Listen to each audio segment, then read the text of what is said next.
What if your presence, not your protocols, is your most powerful treatment tool?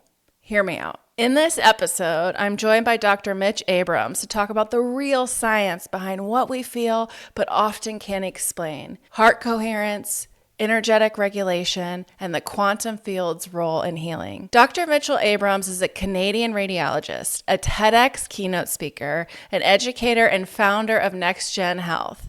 He has also completed his medical degree and radiology specialty from Dalhousie University in Nova Scotia. He also holds a subspecialty in cross-sectional imaging from the University of Toronto and is a fellow of the Royal College of Physicians and Surgeons of Canada. Dr. Abrams is an assistant clinical professor at the Michael G. DeGroote School of Medical Sciences and was a department chair of diagnostic imaging at Cambridge Memorial Hospital. Dr. Abrams is also a certified educator of applied compassion through the Center of Compassion Altruism Research and Education at Stanford Medical School. After an unexpected open heart surgery, Dr. Abrams experienced a healing journey of his own, which catapulted him on a mission to bring more heart to healthcare and to our communities.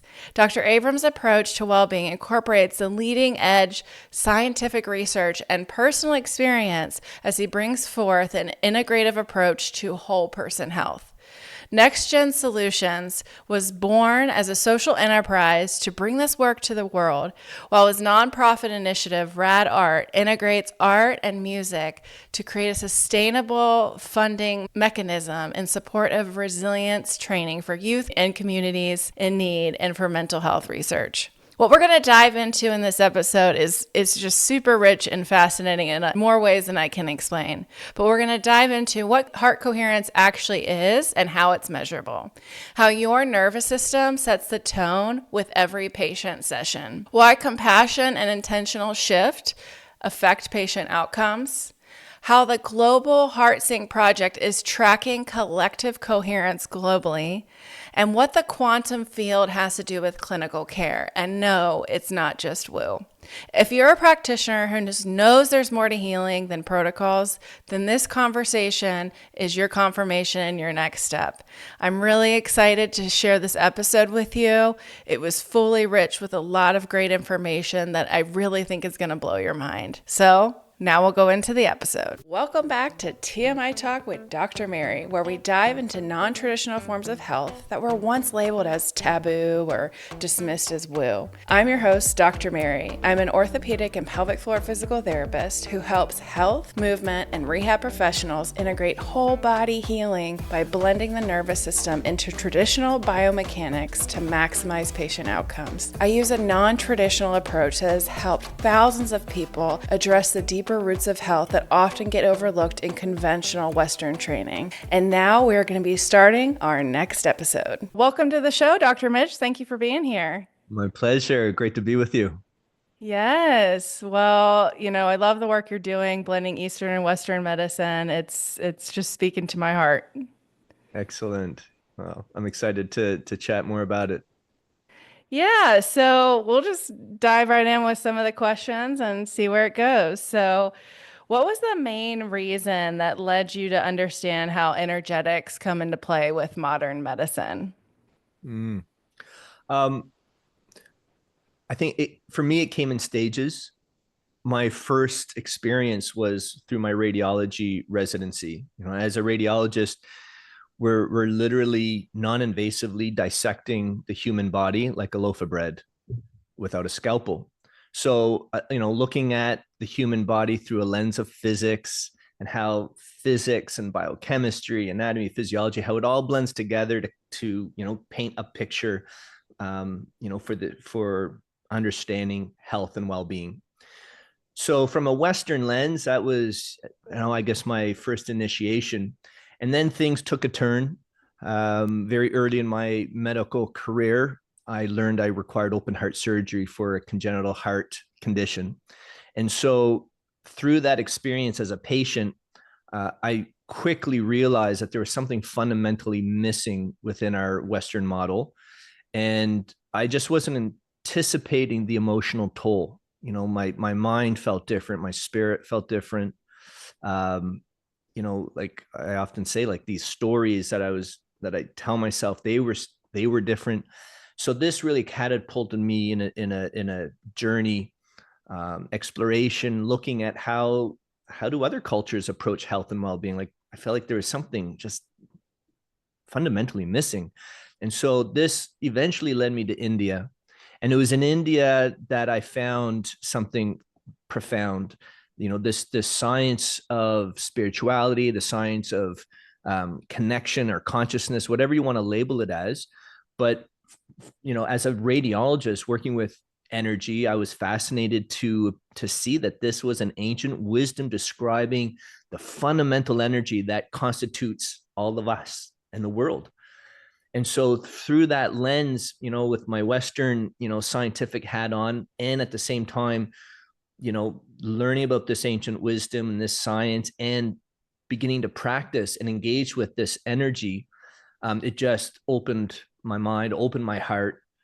And that was where I feel that, it just changed my global worldview and my understanding of myself and my relationships with others in the world, and how medicine, this was a missing ingredient. I feel like this isn't just information that's nice to have. I really believe that this is the missing ingredient, how we approach health, well-being, and even our global challenges.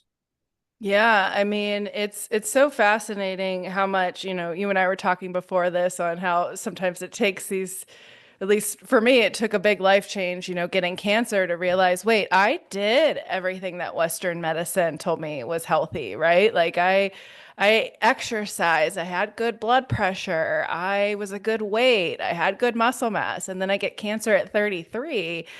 And that's when had to really sit and look at all of our systems and how we got here, And then if you look at how long modern medicine has been around, it's been like 150, 200 years, Yeah. which is a baby compared to the ancient wisdom of Eastern medicine, which is what, 3,000 to 5,000 years. I mean, I've seen everything in between. And so I truly believe the fact that we're not integrating this is a huge disservice to the world, our communities, and our patients. Absolutely. And to your point, that our current model of healthcare was created at a time when we thought we understood ourselves and our relationships to each other.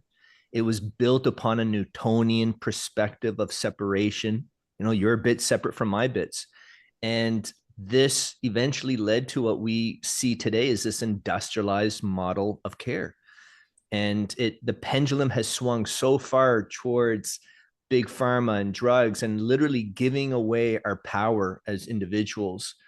And we need now, as science is showing us, that the story, that's just an incomplete story.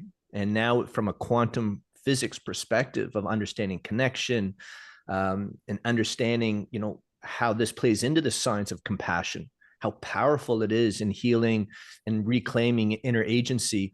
The model now needs a big change. It needs to shift. It's like an old shoe. It just doesn't fit who and what we are individually and collectively. Yes, no, it's needing that shift and needing to understand.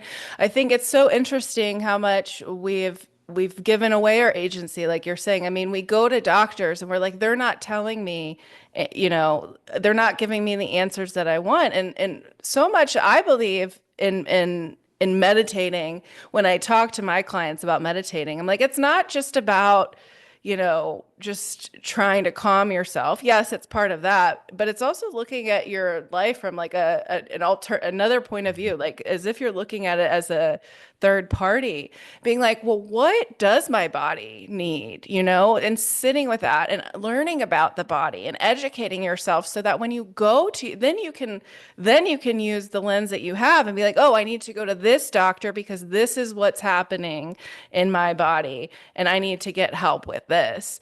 And it's getting people to tap into that intuition that we've been so disconnected from as a society. Yeah, absolutely. And I feel that, so many people, we have stories. We've been told stories, and stories from generations back, the stories that we tell ourselves and we've been told. And yet all of these stories, it's like it paints a picture. And everybody, I really believe, sees the world through this piece of art that's been created through their lifetime and through generations back. And the act, whatever you want to label it as, this act of meditation, this act of, shifting your consciousness, it literally helps separate the paint from the canvas, so that now from that higher lens, that higher state of awareness, that you can look at these stories, you can look at yourself and begin to understand that, some of the decisions that you've made, they don't define you. They are a moment in time that helps us understand who we truly are and help us appreciate this pure potential that we each are. And I believe in these moments of separation that we can transform, and that's where we are now learning to listen to the body, learn what is it that we need from a mental, physical, emotional, and a spiritual, foundation to support our well-being as a whole person. And there's a real science. I mean, it's quite amazing when you start to look at the literature. For decades now, it's been pointing and moving the needle towards this understanding that we have everything that we need to heal. And not to say that we throw out everything in Western medicine. I feel, no, let's take the best of the West, but integrate the ancient wisdom so we create a balanced system for healing, for patient care, and global health and global well-being. Yeah, I mean, I love what you're saying because, when you're talking about like that kind of divide from the canvas is thinking about the way I think about that it almost is like pulling away the ego and looking at your highest consciousness. So your Absolutely. highest self and your what people might say best self, highest self, because the ego is going to be so sensitive to fear and scarcity and criticism, right? And then the highest self, so our higher self, is going to be focused more on love, connection, and a slower pace of living. And we live in a culture, in a society where we're staying in our ego. So everything's when we're in that, we're so sensitive to a lot of different things. And like you and I were talking before the call, I've been a big people pleaser my whole life. And now I'm like, oh, this is just an energetics thing, right? Some people the people that live in ego might be turned off by the people focused more in this kind of love and compassion. And they have that capability. But when you're so in it, it's Mm-hmm. hard to see that, hey, you actually have this choice to look at things in a different light. And I truly believe that suffering is a choice. Mm-hmm. And then pain, obviously, we're going to experience pain as humans. It's just the human condition. We're here, we're going to experience that. But sitting it and dwelling in it is more of the ego and then the fear based, and then understanding, okay, well, what can I do with this information and look at it from a different lens? So it's taking off those old glasses and putting on new, fresh ones that can actually see things more clearly. Yes. Yeah, absolutely. And then, something that you said, I think really, really resonates. The Center for Compassion and Altruism Research and Education at Stanford University, they talk about these 5 pillars for compassion. And compassion really is pivotal for healing. And so one of those pillars is we need to experience that pain. We need to experience the hurt, the fear, but we need to experience it in a way that allows us to not react to it, but to look at it, to be with it in a state of coherence, so that we can make sense of it. And then the moment you look at it, it changes. And then that's the process of healing. That's the process of transmuting dark into light. It is that moment of transformation. And so I believe that, providing people the tools and this understanding to reach, levels of awareness, that is part of this process of healing, claiming inner agency, and, recognizing that, perhaps the answer isn't always found in a pill or in a bottle. It's found within every cell of your body. It's found in your heart and your true nature. We're all, as a radiologist, I can say, look, we're all beings of light. That's the only reason why an MRI machine works. And yet the 2022 Nobel Prize in physics was awarded to three gentlemen that experimentally proved that we're all part of a non-local, interconnected, entangled universe. So yeah, we're all beings of light and we're all reflections of the same light. So with that shift and that with that understanding, it's not about you versus me. It's not about my ego. It's about we are all light beings. How do we embrace the light, recognize it within ourselves so that I can see it in you, I can experience it in others, and that creates such a degree of compassion for self and compassionate latitude for others that this is where I think real healing, stems from. Yeah, I think so much of healing as well. First of all, none of us are special. We've all been through some form of pain or traumatic event or something along those lines, right? Some people experience more than others, but overall, I know for my healing process, I was like, nobody's going to understand. I've just been through so much and blah, blah, blah. And then I've met other people who've been through this journey and you know, they're working towards putting their ego to the side and working to help raise the collective consciousness. I'm like, oh, if they could do it, I have no excuse, you know? And it was very humbling. And I like to think of it as like, we want us, it's the human condition is going to want us to stay in this kind of victim mode of nobody's going to understand. I wish I had a better childhood. I wish I wasn't treated this way. Well, all of those things are in the past, and now we can't shift those. And so, I mean, now we can shift those. We just have to know that we can. And we haven't been taught or have the tools in the way that at least I was raised and culturally in the United States. This isn't a priority in schools. We're not teaching people this type of stuff. But, just understanding that when we go through pain, right? I'm in a season of grief right now. And in that, it's like respecting when it comes up and feeling it, allowing myself to be in it and fully feeling it because I know it's going to move through me. And the more that I try to shove it down, the more it's going to come out in physical pain, emotional pain, or something along those capacities. And I truly believe true health is getting people to understand their bodies and have body awareness because the body speaks to us, but our brain isn't aware, our conscious brain isn't aware of how to interpret it. And so that's a huge passion of mine is getting healthcare and movement professionals to get people in their bodies. So then the rest kind of slowly starts taking care of itself. Once they feel that, I don't know if that's been your experience, but that's kind of the light switches on and they're like, "Oh, wow, I had no idea this kind of power." Yeah, absolutely. I mean, that really it speaks to such a degree of truth when we think about the absolute intelligence that's found within every cell of our body. I mean, if you think about when the egg and sperm unite, that single cell, like a seed, eventually grows and, emerges as this super organism that's so complex, billions of chemical reactions per second that are so coherently connected to create a beautiful complex living organism. And that knowledge, is part, it's in us. We are truly an extension of the universe. And science is proving this. This is what the Nobel Prize is telling us, that every atom in our body has information of every other atom of this entire universe. That's information of the universe within each of us.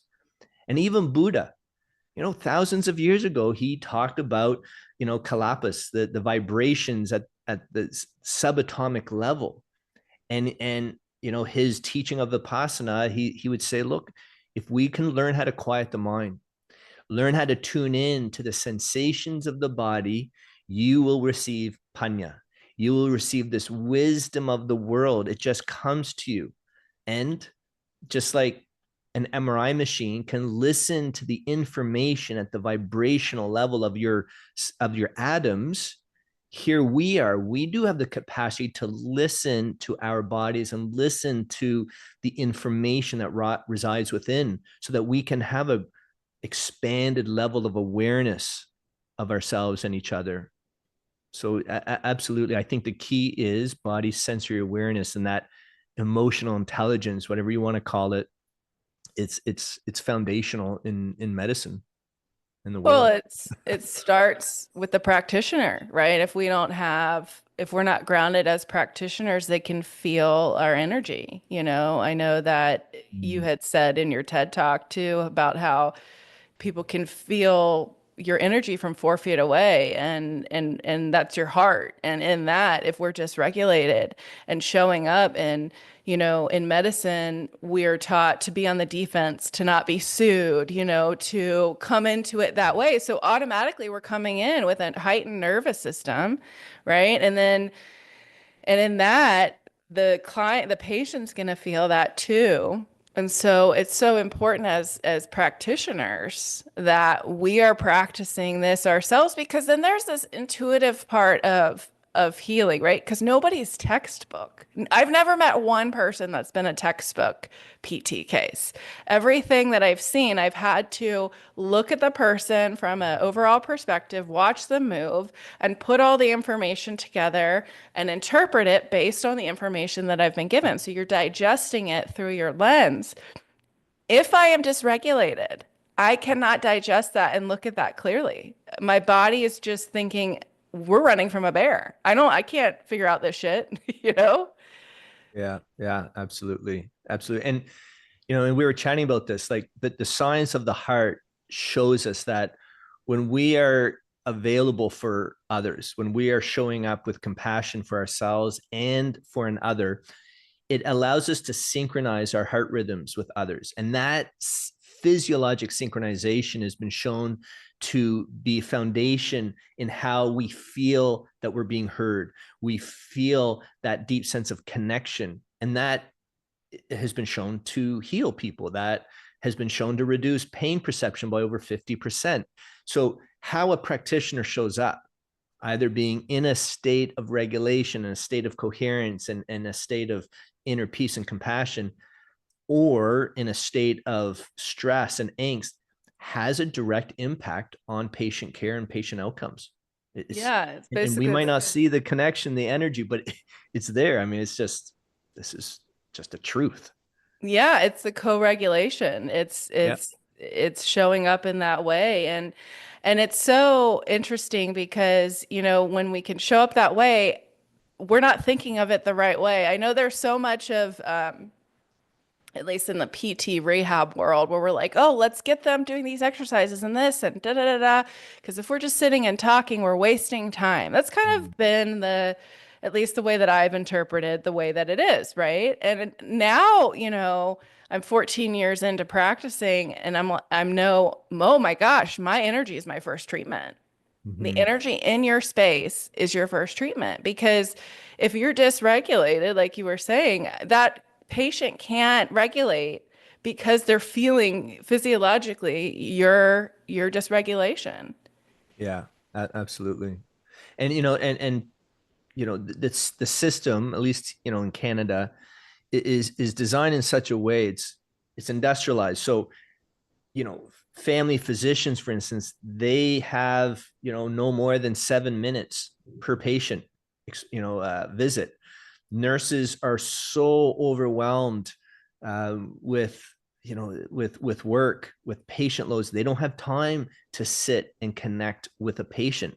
So here we are in a moment in time where science is revealing so much about ourselves and our relationships to each other, revealing the power of compassion as it relates, not just to practitioner burnout, but to patient outcomes. But yet our system, again, it was designed at a time that didn't appreciate these things.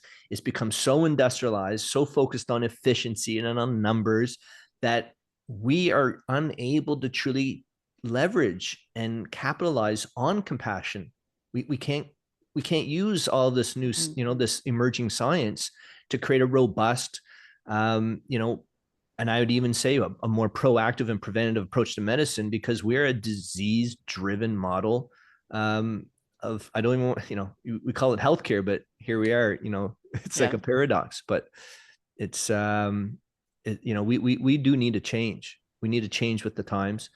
And I think the more people understand and tune in to the heart, the science of the heart, that's like the first chapter so that we can begin to reframe medicine in a way of understanding energy and connection and our connection to the whole, to something much greater than ourselves. And from that perspective, I think we can really cultivate, a true, robust system for healing and for care.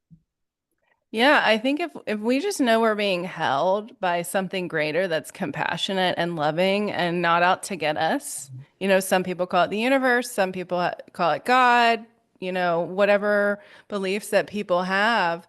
I truly believe that having that piece of that can support the nervous system. Just to know that you're, a benevolent force, whatever it may be, can help with the nervous system from that standpoint. And we just don't talk about it in medicine because it's been considered woo or whatever it may be. I mean, I use that terminology just to get people to understand how we can blend the two, but Mm. there's so much in that. But it is tough. So what would you say if somebody's listening and maybe they are a practitioner that is working and has 7 minutes with a client? I mean, what would you suggest for that person who maybe doesn't have that time? Um, I would I would say to them, look, we need to recognize first and foremost, become aware of the power of the heart. So to recognize that in 30 seconds, you can literally learn how to tune in to the heart to shift your physiology. I mean, this isn't what we're talking about is not just about feeling good. This is literally a physiologic shift that balances your brain and your body so that it will unlock your potential. So if you're, a physician and you're, meeting your 30th patient of the day, by starting that conversation, that moment with the patient with 30 seconds of getting centered in your heart, not only refreshes your own mental and physical, moment for the patient, but it helps establish a space that you and your patient are now going to share together. It creates this moment of connection. And so the more that we just simply become aware of our own energy and you become aware that our energy is going to affect others, then that may be the impetus for practitioners to say, I will start with 30 seconds or 1 minute, because just having that ability to hear and to listen to a patient perhaps may make the whole difference in how that patient is not only going to be received, but how I'm going to identify what is really at the issue with this person. And to be clear, I really believe that as a practitioner, physician, like, we're not healing people. We're in a position to support an individual's healing. Hmm. And so, and again, it goes back to appreciating how you manage your own energy and how your energy is going to engage with a patient is part of the process that's going to help unlock the healing process of another, of that person, that patient. And so, you know, if we're confined to the limitations of an antiquated model, I believe the first step is to empower yourself with the knowledge, with a simple understanding. If you want to dive deep into the physiology of heart coherence and heart brain entrainment, sure, you fill your boots. But at the end of the day, by just simply becoming aware that there is something powerful about the heart and learning a very simple technique, and the more that you practice it, it's like a muscle. So the more that you practice, the easier it becomes, the more effective it comes. Dr. Herbert Benson from Harvard, famous cardiologist, he called it the relaxation effect, where we can literally consciously put ourselves into an optimal physiologic state. And I believe every practitioner needs to understand this. They need to practice it for themselves and for the benefit of their patients. And I think that is the first baby step that will eventually lead us down a path of changing the healthcare system.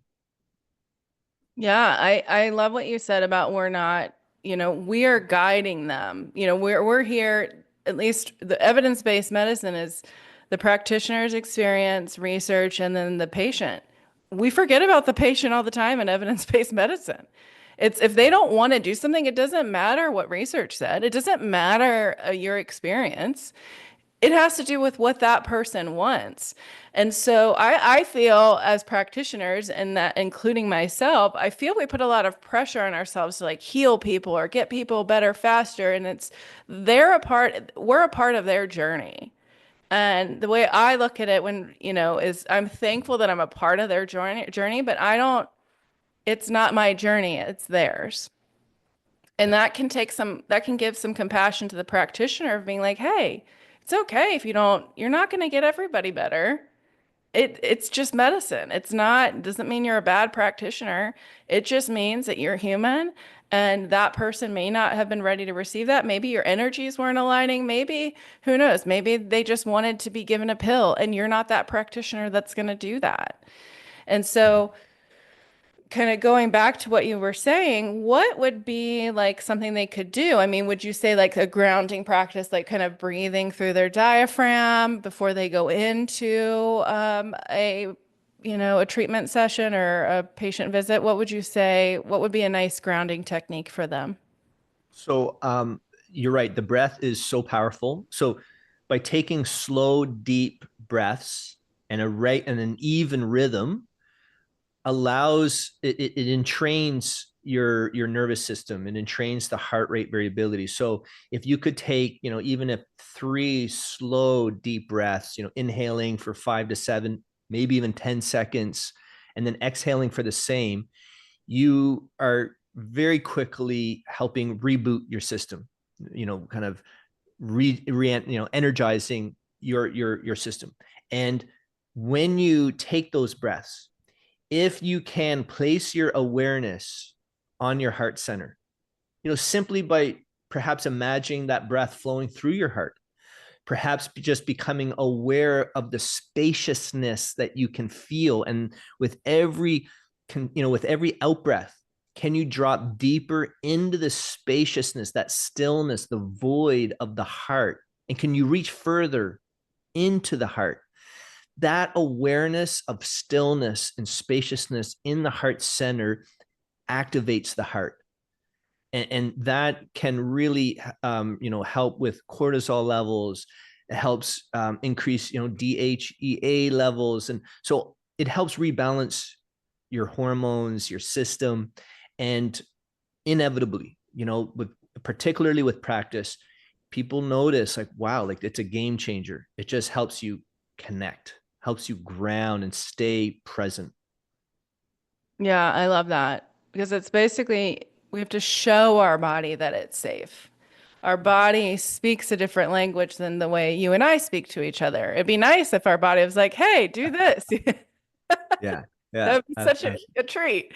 But Yeah. that's not the way it works. And so tuning in and really feeling that breath, what is it doing to your body? And I think that this is so important why we need to understand the physiology. I know that in in different practices, like in PT, we'll be like, oh, that send to a lymphatic person, or you send to Yeah. vestibular this. And I'm like, well, we need to have a basic understanding of how these systems work, because if we don't, we can't physiologically teach people about their bodies. Just even understanding the lymphatic system and fascia. And if we can explain that to people, because people might think, oh, well, if there's no point in me exercising, there's no point in me just walking around maybe the hospital outside or wherever you're working, even if it's just for 10 minutes, but you're pumping lymph through your body.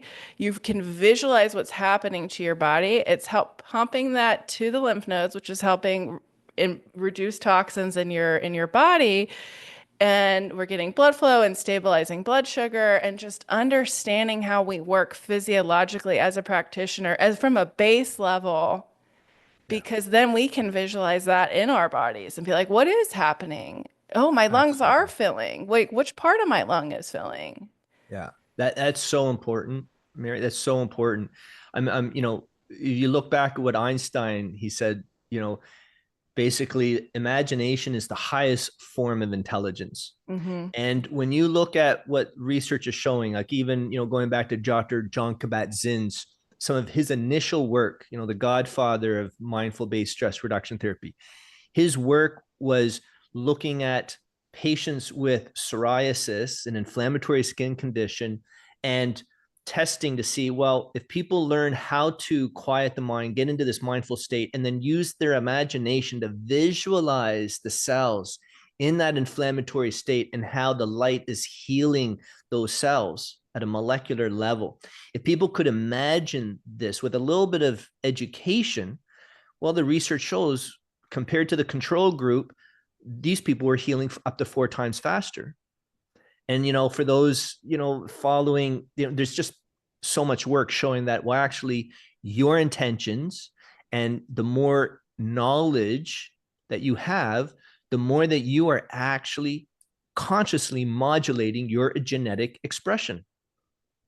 So, to your point, the more that we can learn about ourselves, the more that we can imagine, and the more agency, the more healing can be cultivated and will stem from that. Now, one of the things that I appreciate in the world of medicine is that practitioners are just overwhelmed themselves. I mean, we're dealing with a burnout epidemic, a degree of compassion fatigue that we've never seen before in medicine, and yet here we are talking about, wow, we need to learn more about energy. We need to reframe, and we need to share with our patients so that they can better learn. So one of the things that we've created to help this process is to provide like a referral, offering, so that physicians who don't have perhaps the tools or the time to share this information with patients, they can refer them to an online offering that provides them with this basic understanding, provide them with the techniques to induce this physiologic state of heart coherence. And here are free tools so that you can actually measure your heart coherence in real time, so that you can, track your progress and improve your own personal training, so that eventually when these patients come back to your office, that 30 seconds at the start of your engagement with the patient could perhaps now be done in partnership with each other, with that sense of connection, and both now understanding, well, what's happening, what's taking place. Your nervous systems are now like a symphony synchronizing together, and now we're here for each other. Will can we support each other in this process? And that, I think, is where, again, that's where real healing and real change will come about. Yeah, I truly believe that when people just want to be heard.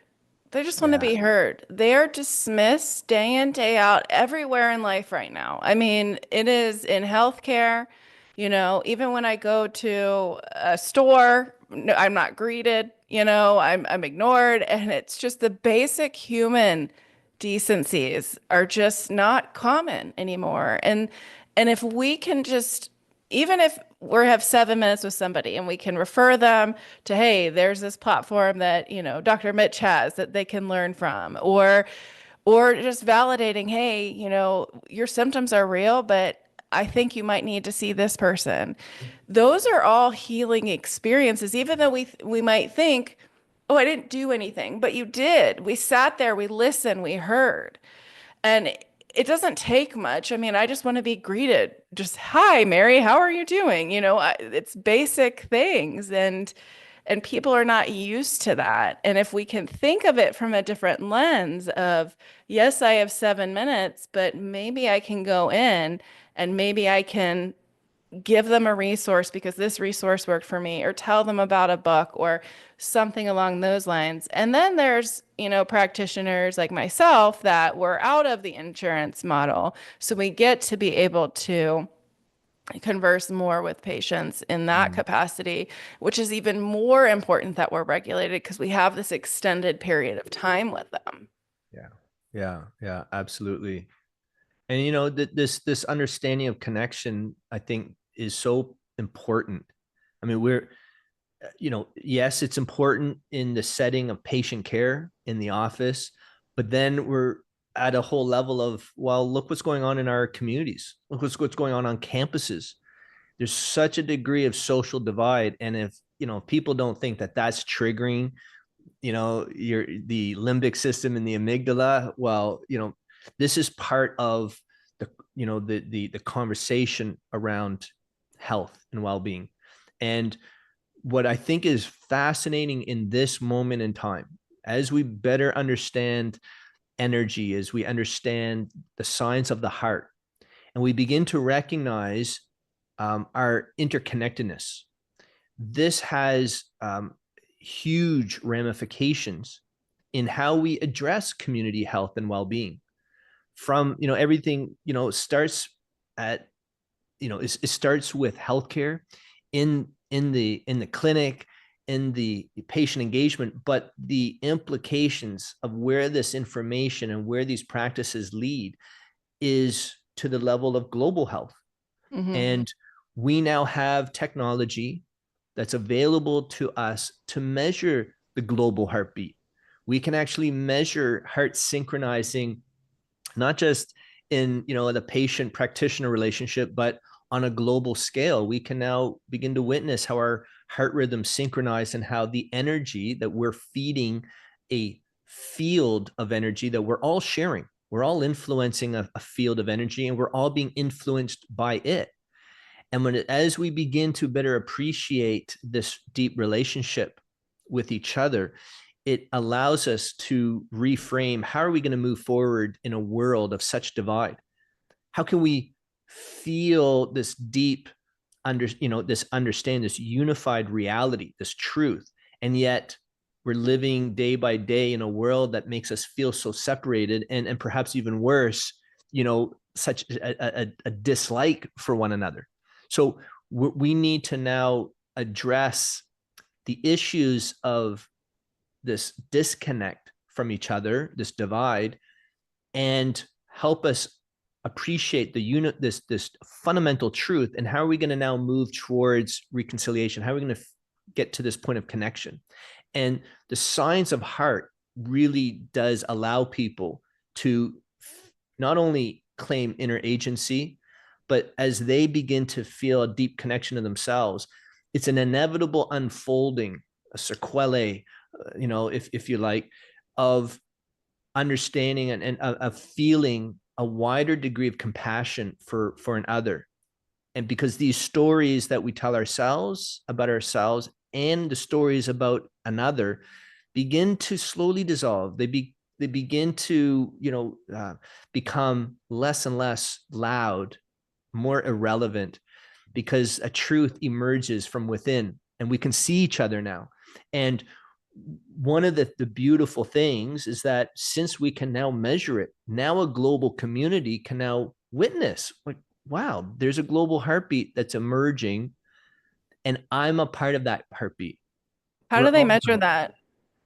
So there's so HeartMath is an organization, right? I'm sure many people listening will be familiar with them, but they're the global leaders when it comes to the science of psychophysiology. And so they have technology, they have magnetometers around the world that literally is measuring the magnetic field around this planet. And so not only, so they're measuring the field energy of the planet, and at the same time, we can use our cell phones as real-time individual biofeedback tools. So as you practice and you cultivate well-being, you're also measuring how much coherence that you're feeding the field environment. So on an individual level, we can now measure how much energy that we as individuals are feeding the field. And these global magnetometers on the other end of the spectrum is looking at, well, what about the energy around this planet? And it turns out that when we cultivate this state of coherence, our heart rate variability patterns are identical with the fluctuations of the magnetic field of this planet. We have a inner, our resonant frequency, if you want to think of it that way, our resonant frequency, which is known in the literature and in the research to show that this actually supports our physical, mental, and emotional well-being.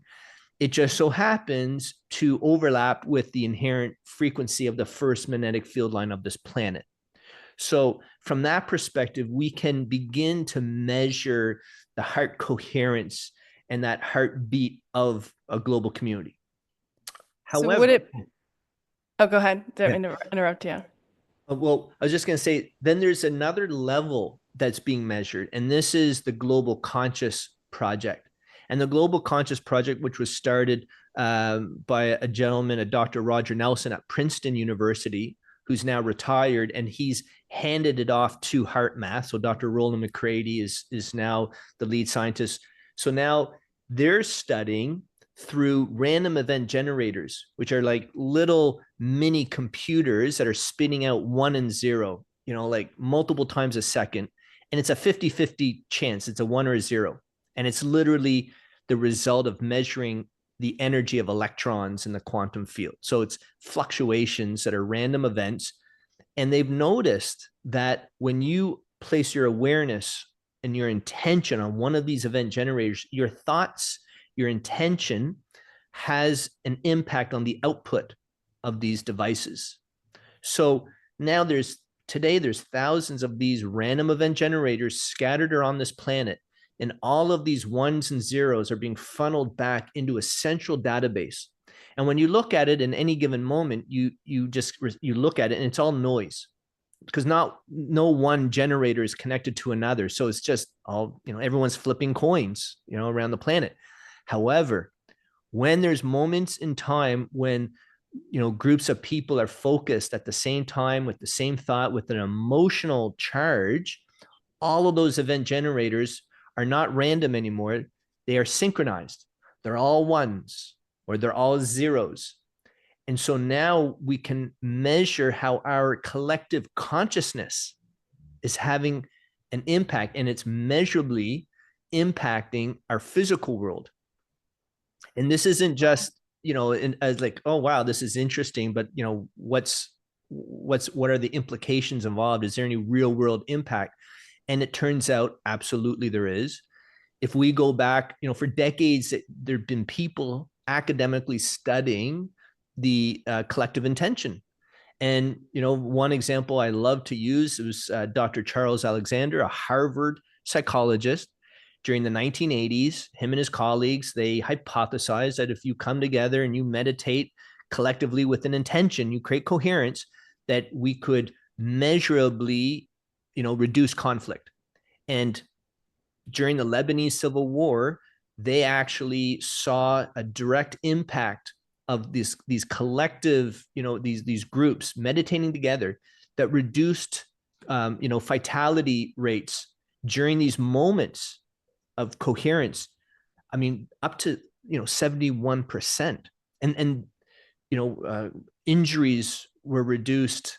I think like up to 64%. I mean, it's just, these aren't slim margins, and these results were peer-reviewed results published in Yale's reputable Journal of Conflict Resolution. So for decades, we've been studying the power of intention, but to your point, it was so woo-woo. Nobody in the scientific community would dare talk about, this and be taken seriously. But I think now, because of the quantum physics that people are beginning to appreciate, and because of the 2022 Nobel Prize, I think it's time that we re-examine with new eyes, with an open mind, to say, perhaps it's not such a phenomenon that this actually occurs. Perhaps the bigger phenomenon is that we're not actually leveraging and using this power of the collective intention for good on this planet. Wow. I have so many questions, because basically, were you describing like the quantum field? Is that what you're describing with the measuring? Because I need you to break it down for me a little bit.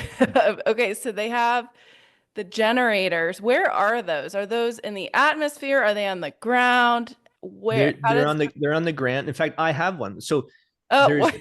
there's global, like, Okay. citizen scientists, they call it. So anybody could Oh, actually call up or go on HeartMath's website, and you could sign up. You receive one of these random event generators. I have one in my closet, and it's just constantly generating data. Okay. And all of that data is, so it's measuring the coherence here in my immediate environment, and at the same time it's being collected into a global pool of data from all the other event generators, which is now measuring the global level of I coherence. see. And so how is it measuring you? Is it when you're near it? Is it your heart rate variability tracker? Well, that's, I mean, this is what's now being delineated Okay. in science, because the quantum field is non-local. So if we were to look at field environments, we can Yeah. kind of, I like to break it down into two buckets. You have the local and the non-local. So local is, pretty inherent, intuitive. If you're with a patient, the energy and the gratitude that you're experiencing emotionally is radiating a particular frequency of heart rate variability, and that's being radiated out through your biomagnetic field, interacting with another person's field in their heart. And so very local. And Okay, at so the this, one we were talking about before, like the 4 feet. Okay. yeah. Okay. Gotcha on And that. so that's a local. But then there's the non-local perspective. I mean, when you think of times, many people have experiences where you're thinking of somebody that you haven't spoken to in a long time, then boom, they call. Yeah. There's something non-local taking place, meaning that there's information in the environment, the universe, whatever you want to call it, and you're connected to it. You have access to that information. And Dr. McCready, if you look at some of his work, it's incredible. Like, he actually has shown in his work how the heart accesses information before it occurs in our perceived moment of real time. Like, the heart is responding to an event that's about to happen, let's say 4 to 6 seconds in advance. And other people's research have shown that the more attuned you are to your body's sensations, the more intuitive you are, right? Yes. So we're starting to put the pieces together, how our hearts and our body are like receivers. We are engaging, we're emerging from a non-local field of information. And so we can learn to access this information. How it specifically happens, I think we're still playing around, looking at it and trying to identify specific causes. But I think, there's multiple ways, there's multiple things happening all at once, but it is very exciting, Oh my gosh, from so that perspective. exciting. So exciting. You broke it down for me because quantum physics has always been like so fascinating and just thinking about tapping into that field and, understanding manifestation and how it's not woo-woo because you're literally tapping into a collective consciousness and having things, having a certain mindset about something too can also make it manifest in life as well because you're putting it out into the collective consciousness for that to happen. And I know that some people think that's woo, but I've dismissed this stuff as woo in the past because it sounded so cool. I wanted so badly to believe it that Yeah, it was just easier to reject it because I was like, there's no way. There's no way this is happening. But the quantum healing, that's where we're headed yeah, in medicine. And I think absolutely. it's also funny too. I don't understand how like, quantum physics and everything interacts, but if you think about it, we literally can access people from around the world within seconds on our iPhones. But Yeah, yet we don't want to believe that we are tapped into this greater consciousness of how it all works. I'm like, if we look down, we're literally, you and I are talking, you're in Canada, I'm in Texas. I mean, the fact that we have these things, we have self-driving cars now. I don't know if you're having yeah, them in Canada, but we're having yeah, them here in Austin, and it's here. It's yeah, it's it's whether we want to accept this as practitioners or not, because the earlier adapters, the more we can get earlier adapters, the more we can collectively move our consciousness to rise up in a way where we don't have to live in this fear. We don't have to live in this chaotic state that the rest of the world seems to be in constantly. And social media perpetuates that. But social media can also be a beautiful thing and provide resources. So people like you and I can spread the word about what we're discussing here. But I believe so much of it is discernment too, of like what to listen to and guidance on where do I want to put my time and effort and what is most of my day doing? Am I scrolling social media or am I connecting with people I love or am I tapping into my intuition? I like to think of like for me, when I'm sitting and wanting to do work stuff and be creative, I literally have to sit when I'm just trying to get it done. I don't Mm. get shit done. I have to sit and ground myself so my body feels like it's safe so I can download the messages coming in. And so that way, what comes out, it's really fascinating because then you see it hit on social media and you see it just connect. And my mind's just been kind of blown understanding how to tap into that because stuff will just hit. And I'm like, oh, that just came to me. That wasn't something that was so hard to get out. It was easy. Yeah. It's almost like it was always there. How Yes. do we quiet the mind? I mean, the mind, the brain is really, I look at it as it's just computing information. And the information that is it's consciousness, it's all, it's everywhere, it's part of the whole. And we just learn how to receive. Einstein said, look, equals mc squared. I didn't make that up. That's not a man-made idea, thought. This is a universal truth, and I just learned how to quiet my mind to become aware of that truth. And every single genius, from Nikola Tesla, Buckminster Fuller, like all of the geniuses in the world, they all come to the same conclusion that they're just simply a channel. They're just simply Yeah. a receiver. And so, to your point, if we try so hard with, to like, I got to get this done, I got to write, it's like my brain, I'm using my brain. It doesn't come from the brain.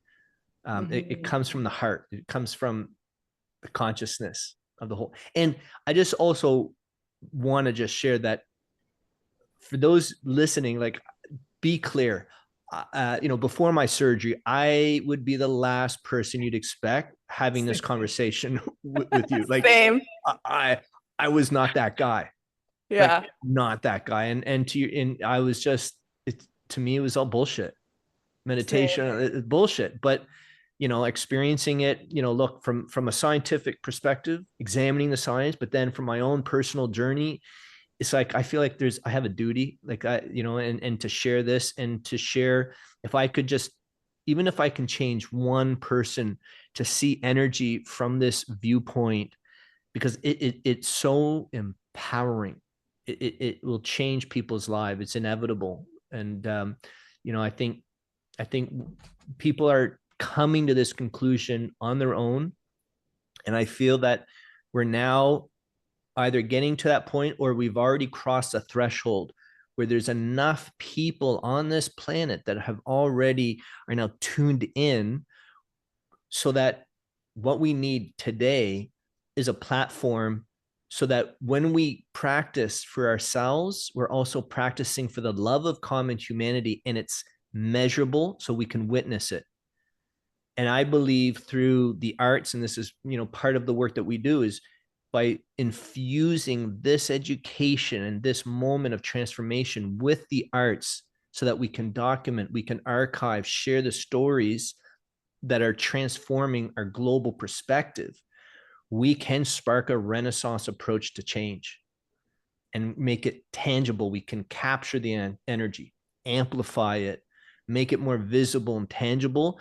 I think this will break barriers and start building those bridges in our on campuses and in our communities that will change our global, our trajectory.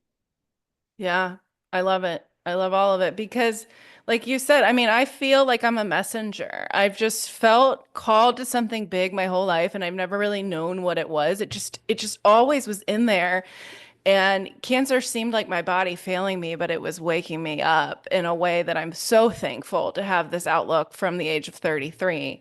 And I'm almost 39 now, and it's just I'm just so thankful for it because it's a message that I can't hold in anymore. It's not about me. It's about getting people to understand it. If I need to be criticized in my field for a bit until people start awakening to this, then so be it. I'm ready for it. I've had to do enough work to realize that, but this is where we're headed. Where there's just no way we're not. There's so much pain in the day-to-day world that if we're not awakening to, if you're sitting there being like, what is the point of life? There has to be more than this. It's because your body does not like the environment that you're in. It wants you to expand. It wants you to see something bigger. Like, what are the things you've dreamed about? Or we don't even daydream anymore.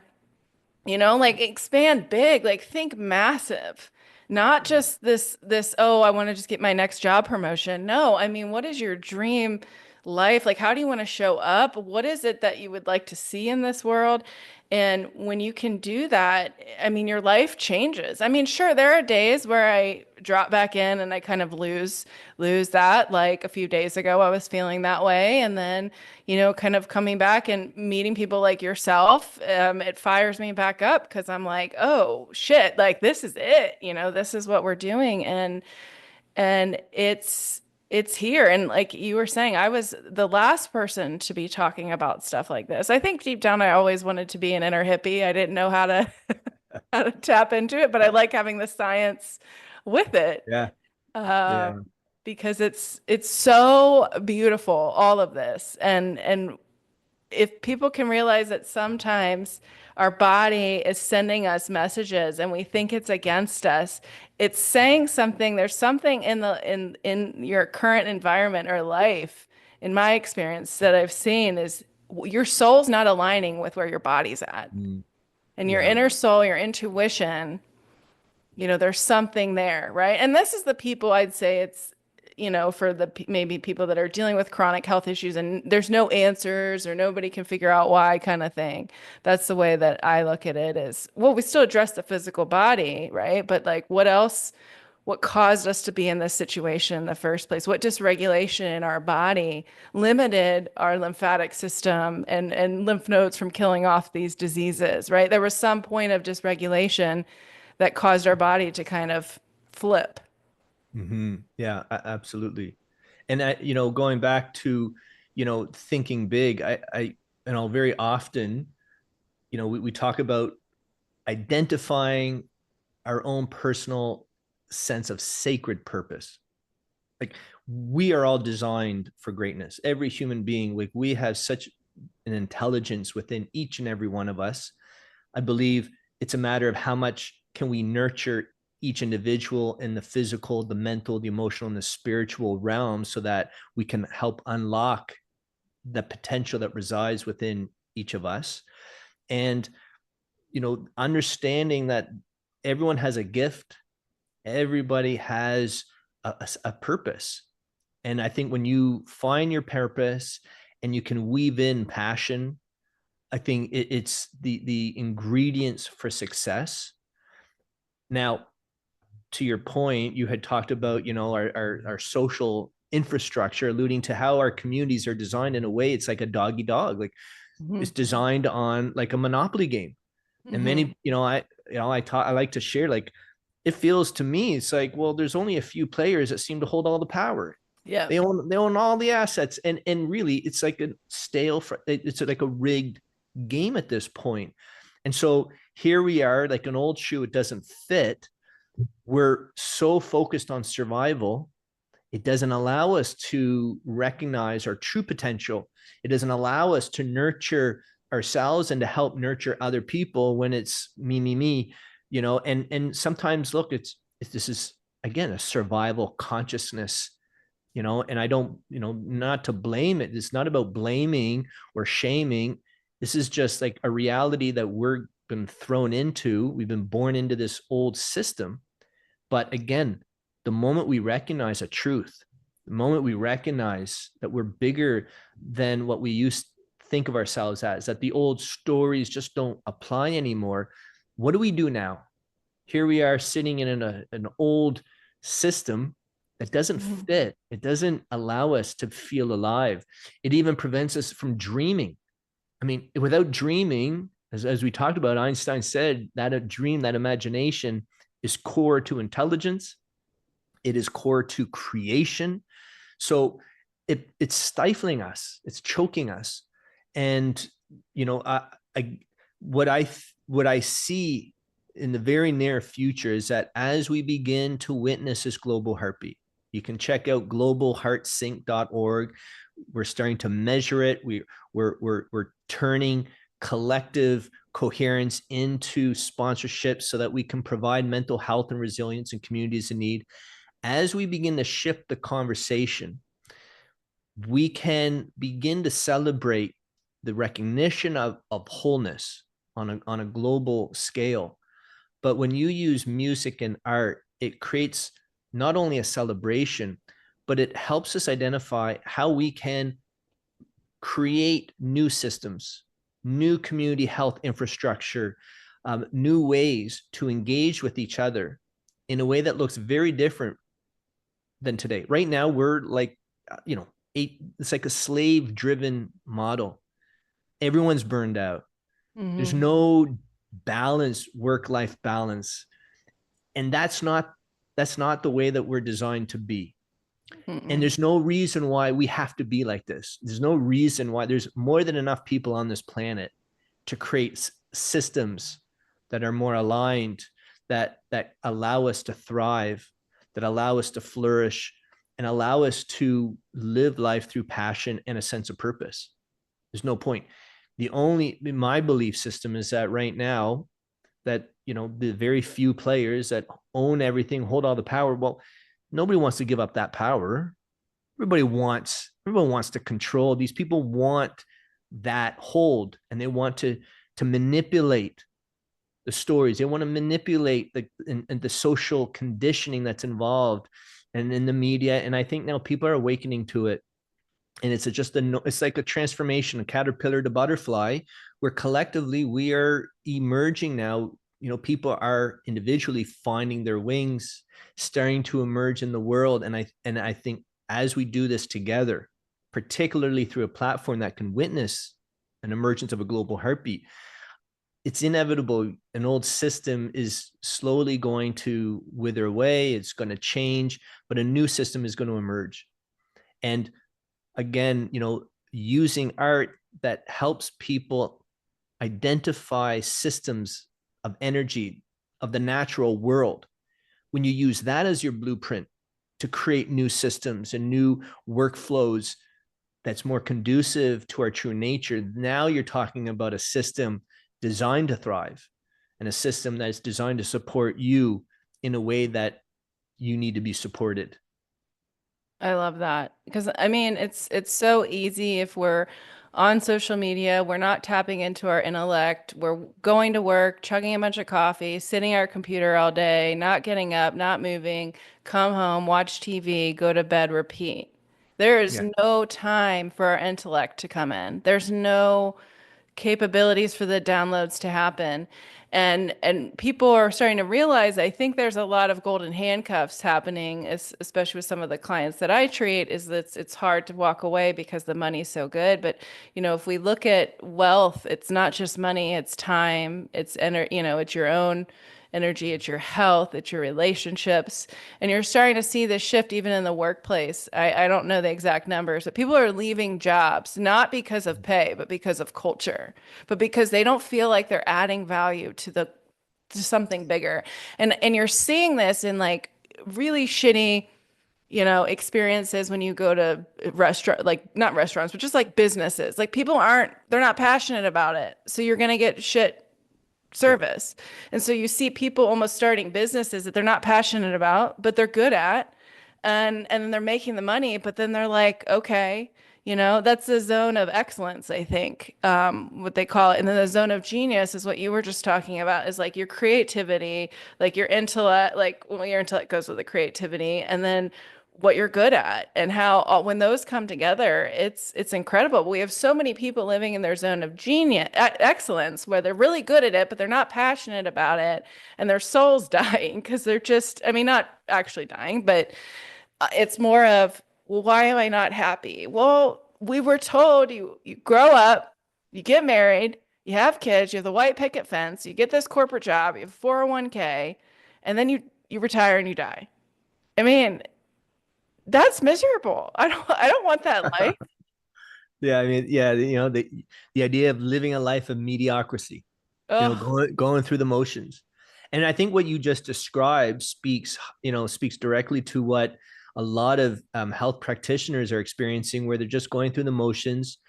They're taking the paycheck, and don't get me wrong, yes, you are helping people along the way, but I see it more as band-aid solutions that creates a revolving door, and we just can't keep up. We can't keep up as a practitioner, given the degree of burnout. And we can't keep up our infrastructure, our healthcare system. I hate to say it. It cannot sustain itself. It cannot support the growing numbers and the needs, because it's just such a reactive system. And we're stuck in that hamster wheel. We're just stuck. And Well, I yeah, but think so many people in the States are like, oh, it's just US healthcare. I'm like, no, this is global. yeah, Like, there's no country that has it figured out, and we all have our struggles, and it's what you're basically, what we were just talking about is just we're alluding to the fact that the old world and the old systems are dying, and people that benefited from those systems are fighting tooth and nail to keep them alive, right? The greed, the power, the control, all of the things. As we rise up in our collective consciousness, those people lose their power because we're not giving them their power anymore, And you're seeing this in yeah, certain industries where people are stopping to buy products because they're like, oh, well, I'm not going to do that. And you see their stocks drop. And then people are like, oh, wow, actually, yeah, people are powerful. Because if you think about the, maybe 100 people that control the world, I mean, how many of people are there? So if we collectively didn't give them their power, right, and we yeah, found our own, there's so much beauty in that. And I think it's just kind of, for me, it's observing from it and be like, okay, I see the old world dying off, and with that, there's going to be resistance. But as we all collectively rise up, that's going to be a beautiful shift. And who knows how long that will take, but I do think it's going to be in my lifetime. yeah, And absolutely, and the absolutely. more that we collectively bring awareness to this, and even if you're listening to this, you're like, I don't know what they're saying half the time. That's okay. Just know that you have a choice of the way you look at your life, and you have this deep intellect that you may have not even tapped into, and you have gifts. Just because somebody else might be doing something, it's not your voice, it's not how it's coming from you, right? We need more people out there starting businesses or being in the community that are good-hearted people, that are giving, that are wanting to still make an impact while making a really good living. It's totally possible.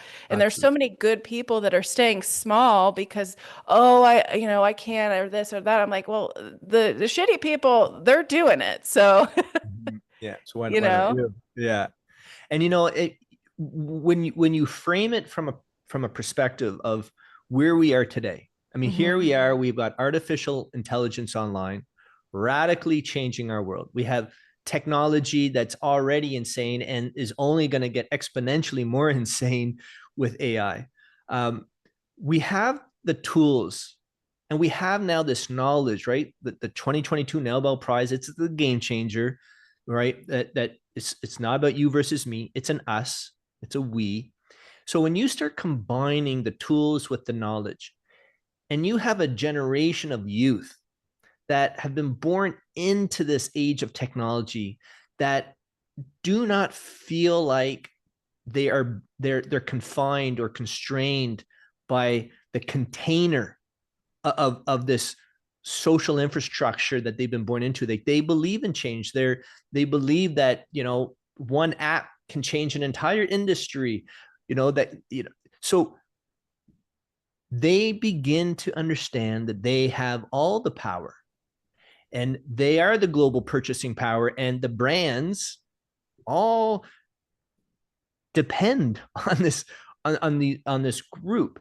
So as we begin having these conversations, and as many people are, and as we begin to better understand a deeper reality that we're just currently blinded by because of the perceived perception, the perception of how we see ourselves as separate beings. But when we begin to better understand ourselves, this generation is not beholden to what we are living today. And this is where things get very exciting, because one app, a bit of technology, and we can create completely different social infrastructure systems.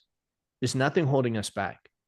And the youth, it's in the power in the hands of the youth. Now, one of the issues that we have to address is the mental health epidemic that youth are experiencing.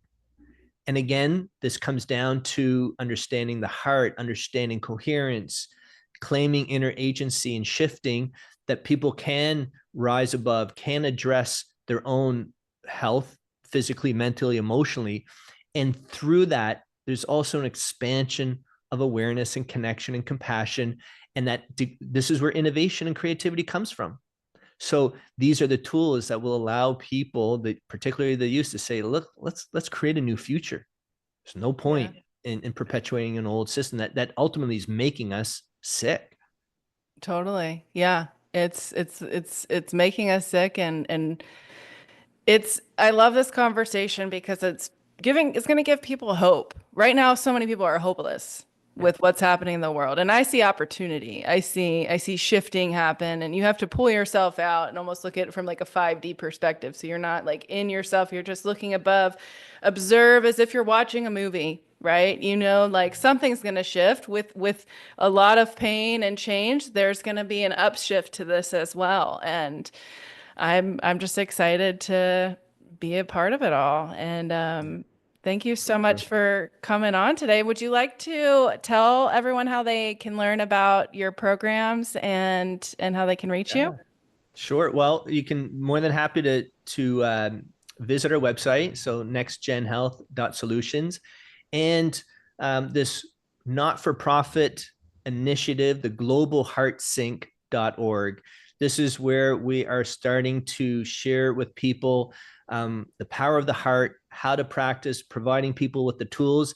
And as you practice for your own self, you can now practice for the common humanity, where we're literally translating coherence points into corporate sponsorship so that we can provide mental health into local communities and just continue raising the coherence for individuals, their communities, and the world. So I encourage everyone to check it out, join, and just begin tapping into the power of your heart.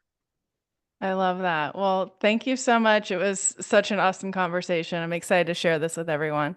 Amazing. Thank you so much. I love the conversation.